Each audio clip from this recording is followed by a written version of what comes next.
TNPSC எக்ஸாமில் சம்ஸை ஈஸியாக solve பண்ணுமா? ஹலோ ஃப்ரெண்ட்ஸ், நான் இது இவி ஃபார் டிஎன்பிஎஸ்சி சேனல். இன்றைக்கி நம்ம டிஎன்பிஎஸ்சி எக்ஸாமில் கேட்ட ஒரு இயர் கொஷினை பற்றி பார்ப்போம்.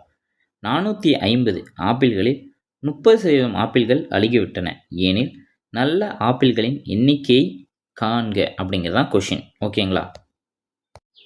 ஸோ என்ன கொடுத்துருக்காங்க, மொத்த ஆப்பிள் எத்தனை, மொத்தமாக நமக்கு எவ்வளோ ஆப்பிள் இருக்குன்னு பார்ப்போம். 450 ஆப்பிள். இதில் எத்தனை சதவீதம் அழுகிவிட்டது? 30% அழுகிவிட்டது. ஆனால் இவங்க கேட்டிருக்குதுன்னா நல்ல ஆப்பிளோட எண்ணிக்கை கேட்டிருக்காங்க. ஸோ 30% அழுகிச்சுன்னா 30% எவ்வளோன்னு கண்டுபிடிச்சோம்னா அந்த மீதி இருக்கிற ஆப்பிள் தானே நல்ல ஆப்பிள். ஸோ அப்படி ஈஸியாக இப்படியே சால்வ் பண்ணலாமா? 0 கேன்சல், 0 கேன்சல். ஸோ 45 3 45 135. ஸோ 450 ஆப்பிளில் 135 ஆப்பிள் கெட்டுருச்சு. அப்போ நமக்கு எவ்வளோ ஆப்பிள் கெடாமல் இருக்குது? இதை மைனஸ் பண்ண ஆன்சர் கிடச்சிருமா? இதை மைனஸ் பண்ண அதுக்குள்ளே கமெண்ட் பண்ணுங்கள் பார்ப்போம். இதுக்கான ஆன்சர் 315. ஓகேங்களா? இதே மாதிரி டெய்லிக்கும் டிஎன்பிஎஸ்சி ரெலவெண்ட்டான அப்டேட் தெரிஞ்சுக்க இவி ஃபார் டிஎன்பிஎஸ்சி சேனலை சப்ஸ்கிரைப் பண்ணுங்கள். தேங்க்யூ.